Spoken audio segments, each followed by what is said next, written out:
பிஸ்மில்லாஹிர் ரஹ்மானிர் ரஹீம். Health park Kodaikanal. இந்த ஹெல்த் பார்க்குடைய அல்டிமேட் எய்ம் கோல் என்னென்னா stop depression enter to secret garden. இந்த சீக்ரெட் கார்டன் என்பது எந்த விதமான மன உளைச்சல் நெருடல் இல்லாமல் ஆழ்ந்த அமைதியான ஒரு மனநிலையை அடைவது. அதற்கான ப்ரோக்ராம் தான் இந்த பார்ட்டிசிபேட்டரி ஆக்ஷன் ரிசர்ச். அந்த பார்ட்டிசிபேட்டரி ஆக்ஷன் ரிசர்ச்சில் 100 நபர்கள் பார்ட்டிசிபேட் பண்ணுவாங்க. இன்றைக்கி இருக்கக்கூடிய டாபிக் என்ன அப்படின்னா ப்ராப்ளம் சால்விங். ஒவ்வொரு மனிதனும் ஒவ்வொரு நாளும் ஏதாவது ஒரு சின்ன சின்ன பிரச்சனைகளை சந்திக்கிறோம். அதை நம்ம சால்வ் பண்ணிவிட்டு அடுத்த இடத்துக்கு போகிறோம்.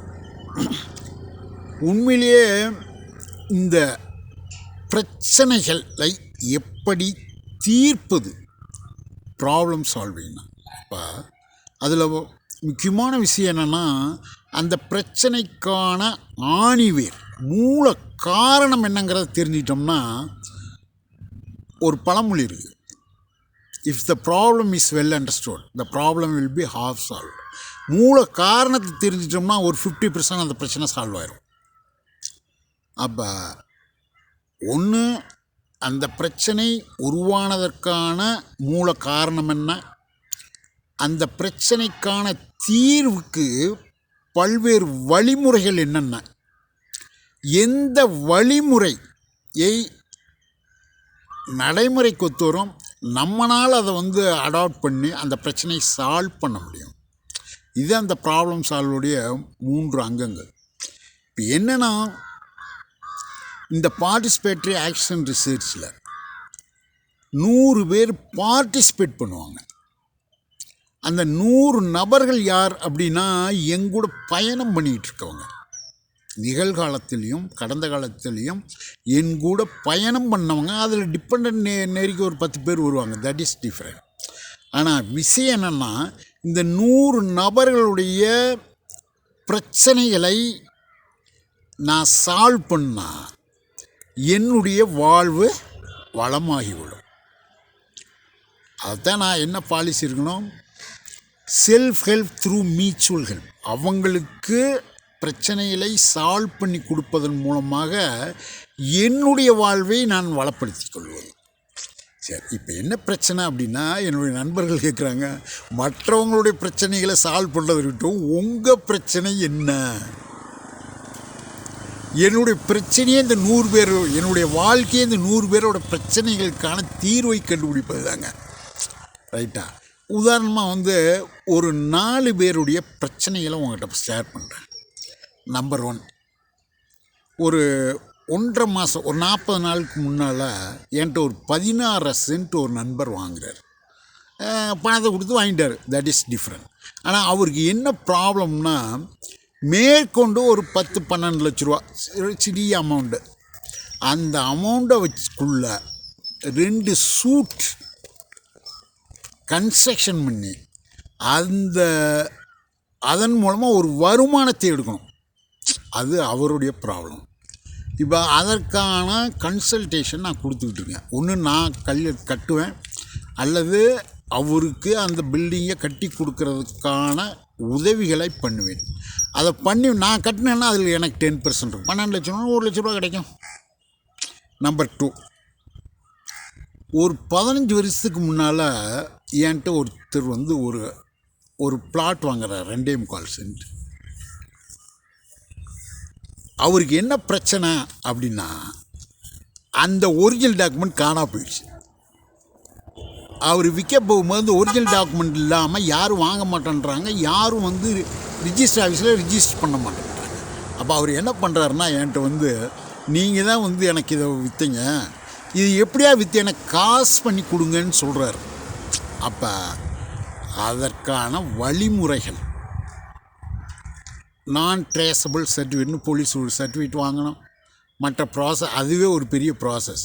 It will take 3 to 4 weeks. இப்போ அந்த வேலை நான் எடுத்துக்கிட்டேன். அப்போ அந்த விஷயங்களை நான் வந்து முடிச்சு கொடுத்து அந்த சொத்தை விற்று கொடுத்தா அதில் எனக்கு 10% கிடைக்கும். ஆனால் அவரும் வந்து அதை சால்வ் பண்ணவே முடியாது. காரணம் என்னன்னா, ஒரு இடத்துல அவர் ஒர்க் பண்ணிகிட்ருக்கார், 10 hours அங்கே இருக்கணும், அந்த வந்தார்னா படுக்கத்தான் முடியும். ஸோ அந்த பிரச்சனையை நான் எடுத்துக்கிட்டேன். அதில் எனக்கு அட்லீஸ்ட் ஒரு 50,000 கிடைக்கும்.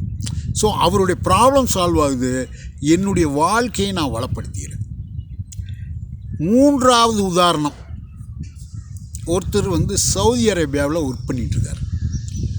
அவருக்கு கொடைக்கானல் என்ட்ரன்ஸில், அதாவது கொடைக்கானல் டவுன்லேருந்து ஒரு 4-5 கிலோமீட்டருக்கு முன்னாலேயே ஒரு சின்ன வீடு வேணும், எங்கள் பேரண்ட்ஸை கொண்டு வந்து வைக்கணும், easy to reach Kodaikanal town, எனக்கு ஒரு இடத்த பார்த்து கொடுங்கன்னு சொல்கிறார். ரைட்டா? ஆனால் அதில் என்னென்னா, அது அவருடைய ப்ராப்ளம். ஆனால் அதை ஐடென்டிஃபை பண்ணுறதுக்கு எனக்கு நேரம் கிடையாது. ஸோ அவர் இந்த ப்ரோக்ராமுக்குள்ளே வரமாட்டார். அப்போ நான் அவருக்கு என்ன ஹெல்ப் பண்ணுறேன்னா, தகுதியான ஒரு ஆளாக அறிமுகப்படுத்திட்டு நான் வெளியே வந்துடுறேன். ஆனால் அந்த பார்ட்டிசிபேட் ஆக்ஷன் ரிசர்ச்சுக்குள்ளே அவர் வரமாட்டார். 4வது ஒரு விஷயம் இருக்குங்க. ஏறத்தாழ 10 ஆண்டுகள் தீர்க்க முடியாத ஒரு பிரச்சனை. 9 ஏக்கரில் வந்து லேஅவுட் போடுறோம், நான் தான் அதில் போடுறேன். 2.25 ஏக்கர் நான் விற்றுட்டு 9 பிளாட் விற்றுட்டு நான் வெளியே வந்துடுறேன் 30% மூலமாக.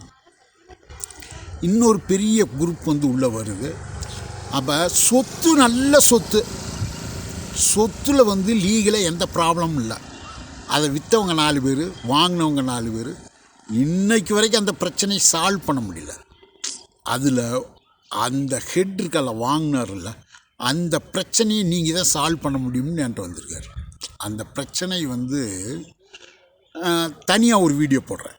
அப்போ என்ன விஷயம், அப்போ நான் யாருங்கிறது வந்து இப்போ தெரியுதா? என்னுடைய டோட்டல் வாழ்க்கையும் சொத்துக்கள் விற்பதும் வாங்குவதும். இந்த கடந்த கால 25 ஆண்டுகளில் என்னுடைய வாழ்க்கையில் வந்து நிறைய பிரச்சனைகளை செஞ்சுக்கிட்டேன். கண்ணதாசன் ஒரு முறை சொல்லுவார், நான் எப்படி வாழக்கூடாதோ அப்படி வாழ்ந்தவன், அதனால் எப்படி வாழணும் அப்படின்னு சொல்லக்கூடிய தகுதி எனக்கு வந்துருச்சு அப்படின்னு சொல்லுவார். அந்த மாதிரி இந்த சொத்துக்கள் வாங்குவதும் விற்பதுலேயும் இதையெல்லாம் பார்க்கணும். பார்க்காம எப்படியெல்லாம் நான் போய் மாட்டினேன் அப்படிங்கிறது எனக்கு ரொம்ப நல்லா தெரியும். ஸோ இப்போ நான் என்ன சொல்கிறேன்னா, ஒரு வந்து இம்மூவபிள் ப்ராப்பர்ட்டிஸை வாங்கிறதுலையும் விற்பதுலேயும் நான் ஒரு கன்சல்டன்ட் மாதிரி செயல்பட்டுக்கிட்டு இருக்கேன். இதுதான் என்னுடைய தொழில். ஆனால் இங்கே பிரச்சனை என்னதுன்னா, அந்த பிரச்சனைகளில் மாட்டிட்டு, ஏன்னா ஏறத்தாழ இன்றைக்கி எனக்கு 73 வயசு ஆயிடுச்சு. இனி என்னுடைய உடலையும் ஆன்மாவையும் நான் காப்பாற்றணும். ஏன்னா இந்த உலக வாழ்க்கையே சதம்னு இதுவரைக்கும் வாழ்ந்தாச்சு. என்னுடைய உடலையும் உள்ளத்தையும் ஆன்மாவையும் காப்பாற்றணும். அப்போ இந்த பிரச்சனைகளை போய் நான் லாக் ஆகிடக்கூடாதுன்னு பார்க்குறேன். அதற்காக தான் இந்த சீக்ரெட் கார்டன், என்னுடைய அந்தரங்க உலகம். அந்த அந்தரங்கத்தில் உலகும் பொழுது இது 100 பேரையும் சேர்த்துக்கிறேன். இவ்வளோதாங்க. அடுத்த வீடியோவில் சந்திப்போம்.